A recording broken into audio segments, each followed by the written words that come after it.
പ്രിയപ്പെട്ട യുവജനങ്ങളെ, പ്രിയം നിറഞ്ഞ മാതാപിതാക്കന്മാരെ, അച്ഛൻ പറയുന്നു, ഒന്ന് തിരിച്ചറിയണേ. ദുഷിച്ച കൂട്ടുകെട്ട് ഭൂമിയിലെ നരകമാണ്. സർപ്പത്തിൻ്റെ വായിൽ നിന്നെന്ന പോലെ ഈ ദുഷ്ട കൂട്ടുകെട്ടുകളിൽ നിന്ന് നിന്റെ ജീവനെ നീ രക്ഷിക്കണം.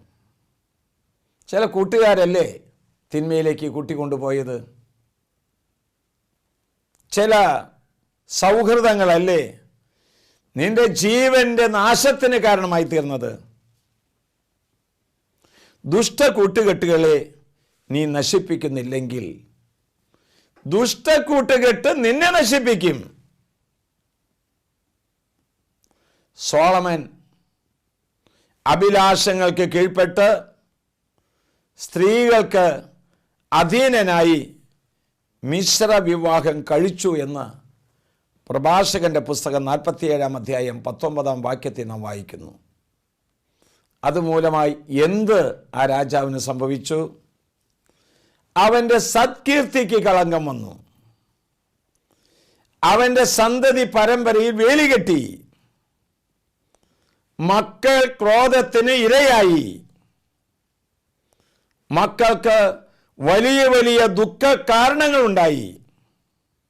രാജ്യം വിഭജിക്കപ്പെട്ടു. ഇതാണ് ദുഷ്ട കൂട്ടുകെട്ടുകളിലൂടെ കുടുംബവും ഗ്രാമവും അവൻ്റെ ദേശവും ഒക്കെ തകർന്നു പോകാൻ കാരണം.